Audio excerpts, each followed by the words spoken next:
हुआ इसलिए लिया गया कि आप लोग कल जब 14 तारीख को एग्जाम में जाएंगे मैट्रिक के, तो आपको कहीं परेशानी ना हो, कहीं दिक्कत ना हो। ओएमआर भरने में आप समझते हैं, इससे पहले आप लोग कभी ओएमआर नहीं भरेंगे, ठीक है, ताकि कभी एग्जाम तो दिए नहीं। तो जैसे ही पहला आप आगे जाएंगे तो आपको ऐसा होगा कि नहीं, इससे पहले हम भर चुके हैं, हमें कहीं कठिनाई ना हो। दूसरी बात है, इसके बाद देखिए, अभी तक आप लोग जो पढ़ाई किए हैं इसमें पूरा सब्जेक्ट, चाहे वो मैथ हो, साइंस हो, सोशल साइंस हो, बीच में नहीं बोलेंगे, और इंग्लिश हो जिसमें लिटरेचर और ग्रामर दोनों आता है। साइंस में आपको फिजिक्स, केमिस्ट्री और बायो 3 पेपर आते हैं। सोशल साइंस में हिस्ट्री, ज्योग्राफी, इकोनॉमिक्स और सिविक्स, जिसको पोल साइंस आप कहते हैं, ये टोटल पेपर आते हैं। हिंदी भी आप लोग पढ़े हैं। अब आगे हम देखते हैं बेटा कि जैसे ही हम 10th क्लास का एग्जाम देकर के आगे बढ़ते हैं तो हमारे पास 3 ऑप्शन आ जाते हैं चूज करने के लिए। अभी तक आप लोग एक ऑप्शन पर चल रहे थे, अभी आप एक ऑप्शन पर चल रहे थे और वो था 10th पास करना, जिसमें पूरा पढ़ाई करना था ना।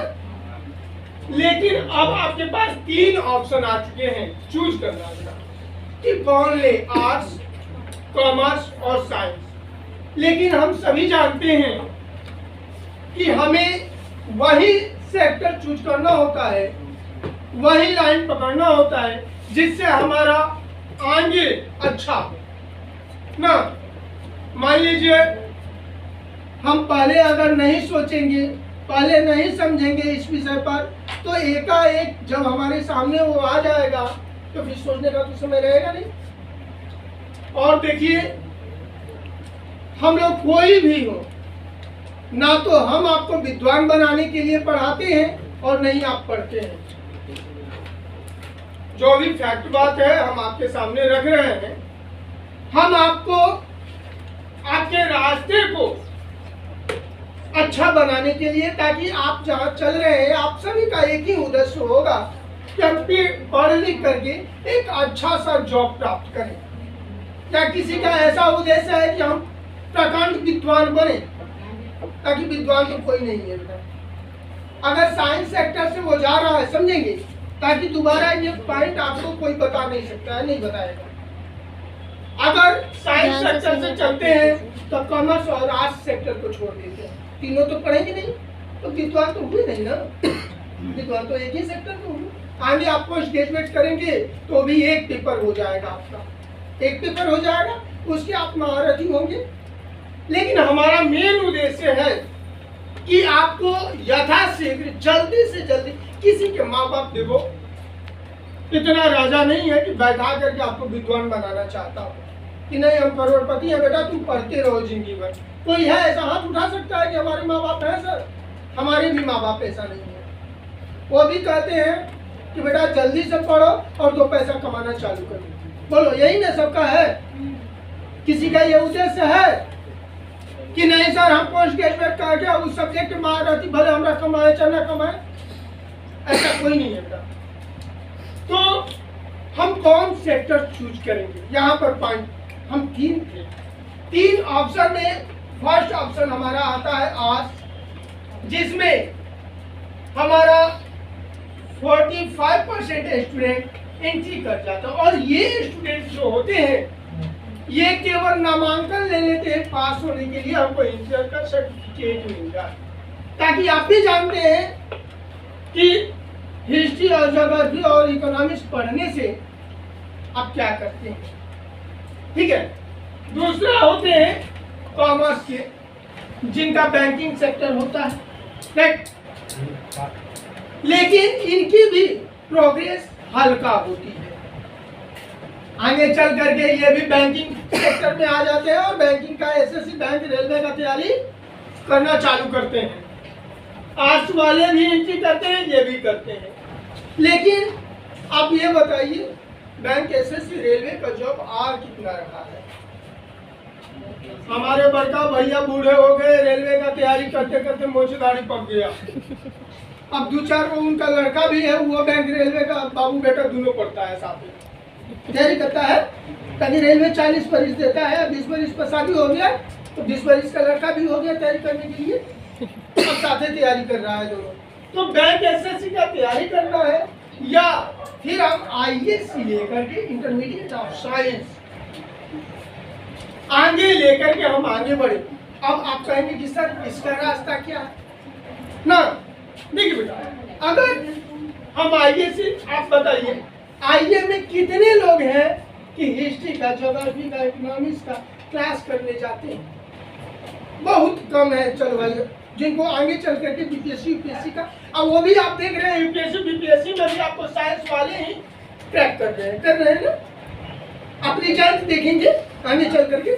आईएएस अगर लेते हैं तो आईएएस से हमारा क्या है, आईएएस अगर अच्छा पढ़ करके हम आगे बढ़ जाते हैं बेटा, तो फिर हम जेईई मेंस का भी एग्जाम देते हैं ना। जेईई का अगर इंजीनियरिंग निकल जाता है, ताकि देखिए कोई भी हमारे कहने से नहीं, पढ़ने से आपको है। कोई भी टीचर आपको घोर करके नहीं पिला सकता है, सभी लोग समझा सकते हैं आपको। हमारे पास भी कोई टीचर ऐसा नहीं है कि आपको पिला दे कि बेटा तुम पास हो जाना, नहीं। हमारे पास ऐसा ही क्वालिटी है कि बेहतर से बेहतर ढंग से आपको समझा सके। आप अगर मैथ पढ़ रहे हैं तो आपके दिमाग में बैठा सके, फिजिक्स पढ़ रहे हैं तो आपके दिमाग में बैठा सके। और इनके लिए मैं क्या करता हूँ कि एक फैकल्टी को नहीं चलता हूँ। इसके लिए मैथ के लिए 3 फैकल्टियाँ 4 फैकल्टियाँ हमारे पास कार्यरत होते हैं, फिजिक्स के लिए होते हैं, बायो के लिए होते हैं, केमिस्ट्री के लिए होते हैं। मतलब हर सब्जेक्ट के लिए जो 4 पेपर होते हैं बेटा। कहीं भी बड़े सेक्टर में आप देखेंगे पीसीएमबी की पढ़ाई होती है, physics chemistry math bio. Hindi और इंग्लिश का कोई बड़े सेक्टर पढ़ाई नहीं देता। ताकि हिंदी तो जब इंग्लिश मीडियम से आप पढ़ ही रहे हैं, आईएससी में जा करके जब साइंस लेंगे और हिंदी में पढ़ेंगे तो फिर आगे आपका प्रोग्रेस कहाँ है। तो इंग्लिश वो कवर कर लेता है, हिंदी आपका वो कवर कर लेता है, ठीक है। तो आईएससी में हमारा प्रोग्रेस यही है कि अगर हम करते हैं तो फिर आप चाहे वो यूडीसी हो, एसएससी का यूडीसी होता है, सुनो सीजीएल क्या लिख रहा है तो वो भी आप आगे कवर कर सकते हैं। ताकि आपका मैथ चाहिए, इंग्लिश चाहिए आपको, फिजिक्स चाहिए आपको। तो ये सेक्टर आईएससी अगर हम लोग लेते हैं तो हमारा रास्ता अच्छा बनता है, हम अपने रास्ता में कामयाब होते हैं और यथाशीघ्र हमें कुछ अच्छा जॉब मिल जाता है। मान लीजिए एयरफोर्स नेवी ही हुआ, एयरफोर्स नेवी तो आप समझ रहे हैं, एयरफोर्स नेवी में ही हमको जाना है। आईए पढ़ करके तो हम जा नहीं सकते हैं, ये तो आप जानते हैं। कॉमर्स पढ़ के जा नहीं सकते हैं, आईएससी है। और शिक्षित फोर्स में कौन सा फोर्स आता है? एयरफोर्स नेवी, पढ़ा लिखा फोर्स। एयर पुलिस पढ़ा लिखा फोर्स है नहीं, तो एयरफोर्स नेवी उसमें जा सकते हैं बेटा। उसके बाद और आगे आपके आईएससी पर ही आगे आपका फ्यूचर बना हुआ है, रखा हुआ है। हाँ, इसके बावजूद मैं ये नहीं कहता हूँ कि आर्ट्स खराब है, कॉमर्स खराब है। आर्ट्स या कॉमर्स खराब है, मैं ये नहीं कह रहा हूँ आप लोगों से। मैं ये कह रहा हूँ कि आप अपनी को देखते हुए मुझसे क्या हो सकता है वो जरूर करें। एक छोटा सा मैं एग्जाम्पल आपके सामने पेश करूंगा और इसको खत्म करूंगा, ताकि आप लोग अपने भी कुछ समझदार हैं। कोई भी माँ बाप आप लोगों को अभी तक समझा रहा है, इसके बाद आपको कोई भी सुझाव नहीं दे सकता है, नहीं माँ बाप देंगे। ताकि खुद 10th के बाद बच्चे बड़े हो जाते हैं और वो समझदार हो जाते हैं। मैं अगर आया हूँ आपके पास, मैं इतना अगर आपको किया तो केवल एक ही उद्देश्य को लेकर के बदमाशी कर रहे हो तुम कि आप आगे कहीं गिरे ना। रखो इसको, और पहले सुनो उधर। मैं ये भी बता चुका हूँ कि आपके इस संस्था में मैं पिछले कई सालों से आ रहा हूँ और आपके भाई बहन जो भी हैं वो सारे हमारे पास कवर करते हैं, आते रहते हैं। तो आपकी जो पढ़ाई है, पढ़ाई बेहतर हो, अन्य जगह पर भी होगी पढ़ाई, ये भी मैं नहीं कह रहा हूँ कोई संस्था खराब है, लेकिन हाँ आप हो जाओ।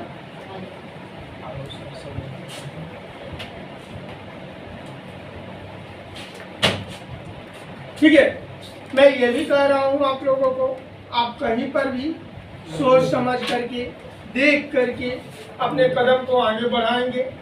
कहीं ऐसा ना हो कि आप कहीं बीच में फंस जाए, कहीं दिक्कत हो। ताकि देखिए बेटा, पैसा तो पैसा जाता है, पैसा जाता है, लेकिन साथ साथ समय जाता है। और अभी आपके पास क्या है? समय।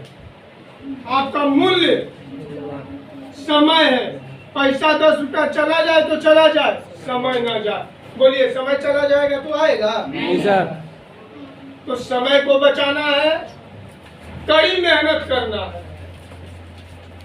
उसके बाद मैं आप लोग को प्रॉमिस ये दिला सकता हूँ और दे सकता हूँ अपने से कि अगर आईएससी लेते हैं तो आपका पढ़ाई मैं सरल बनाऊंगा। अगर किसी को ऐसा लगता है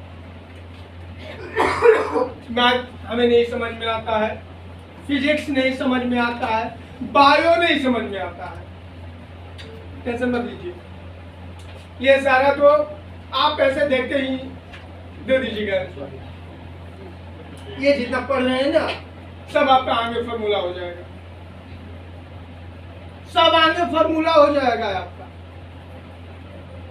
और देखते ही यहाँ से कहेंगे नहीं ये आंसर, और आपको जेईई मेंस में ऑब्जेक्टिव, हर जगह ऑब्जेक्टिव है, हर जगह है ना।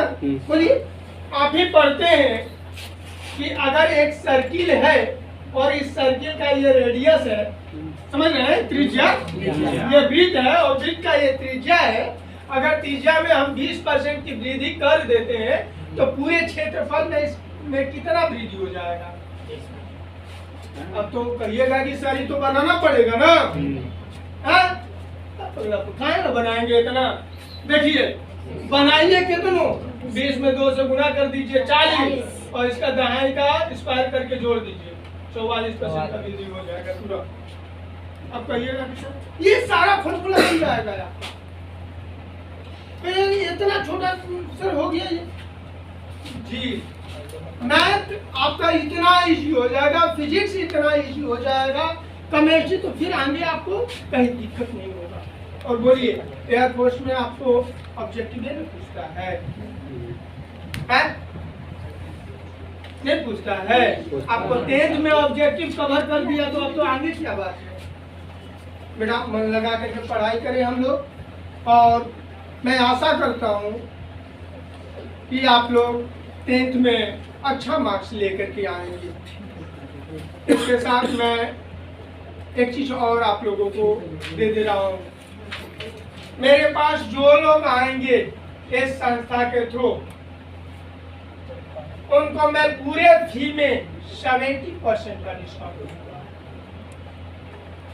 उसके बाद ये जनरली सबको दूंगा। उसके बाद जो लोग आएंगे हमारे पास, जो आपका टेस्ट हुआ है, इसमें 60 to 80% लेकर के मार्क्स, उनको मैं 80% का डिस्काउंट दूंगा फी में। जो 80% से एवं मार्क्स लाएंगे उनको मैं 90% डिस्काउंट दूंगा। मात्र 10%, अगर 1 लाख हमारा फी है तो मात्र 10,000 में दोनों साल आपका खत्म होगा। जिसके साथ आप लोग मेहनत करें अच्छा से अच्छा, और ये आप ना समझे कि मैं दे रहा हूँ, नहीं, मेरा हर साल राकेश सर से यही होता है। राकेश सर के जो भी बच्चे होते हैं उनको मैं इस तरह का ऑफर देता हूँ, ताकि बेहतर से बेहतर हमारा भी नाम हो और आगे आप लोग का तो मेन गुरु तो यही है। गुरु फ्यूचर में बहुत बनते हैं बेटा, लेकिन गुरु वही होता है जो शुरू में क लिखने सिखाते हो। पहला गुरु आपके माँ बाप हैं, फिर उसके बाद सभी लोग गुरु हैं। और एक बात लास्ट में और कहेंगे आप लोगों को, शायद हमारी बातें बुरी लगे आप लोगों को, अच्छा न लगे, उसके लिए सॉरी पहले कह दे रहा हूँ। देखो बेटा, जो शिक्षक आपके लिए कहीं मुसीबत खड़ा कर दे,